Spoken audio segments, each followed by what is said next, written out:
I, Benjamin Okezie Kalu, do solemnly affirm that I will be faithful, bear true allegiance to the Federal Republic of Nigeria.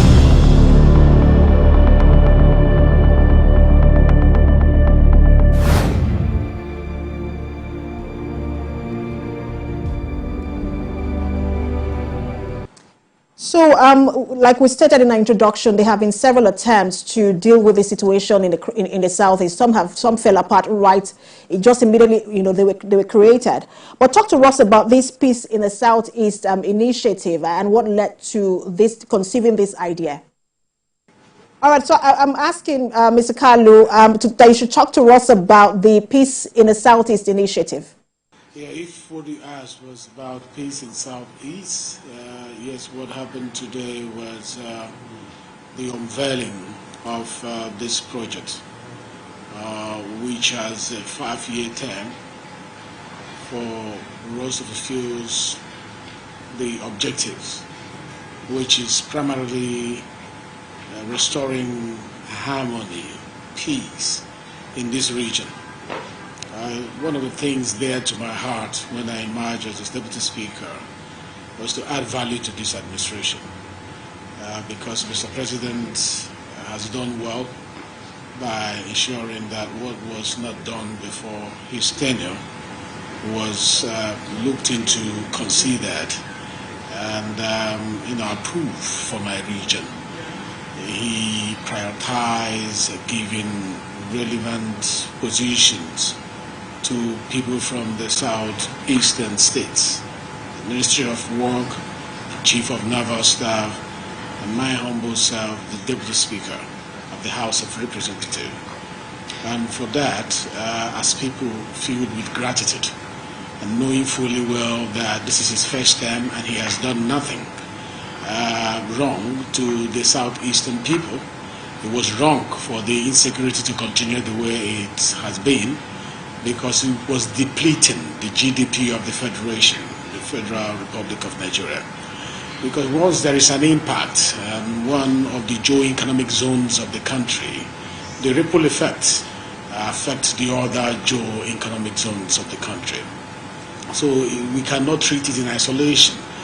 It has been a burden. How do I add value to the administration of President Bola Ahmed Tinubu, our father, our leader, who means well, the first person to incorporate an Igbo man in his state as a governor when he was a governor. The Igbos needed to pay him back with a better coin than agitation, with a better coin than these separatist movements, the non-state actors that says let's not work on Mondays and all the rest of the problems we are having here. But somebody needs to take it from the front line, and I commend the governors who have been doing a great job all this while. But I felt as this arm of government, the House of Representatives, and as the leader of those in the National Assembly from the southeastern region, I decided it was high time we started making ourselves more valuable towards ensuring that we have peace in this region. So I coordinated members of the National Assembly, and we decided to have these as our focus, in the region. Today we unveiled it, and the pillars was to how to use different diversified strategies to achieve peace outside the kinetic method we have used over the years, which is more expensive, it takes longer time, and it doesn't address the sociological causative factors that gave birth to those issues. So my interest has always been, let us discover, let us do a proper analysis to know what are really the problems that had made the people to feel the way they have been feeling, and identify them, that is problem definition, form an agenda about it, set up an implementation program, an action plan, give it a timeline, and that's what I've done with PICEP, PICEP.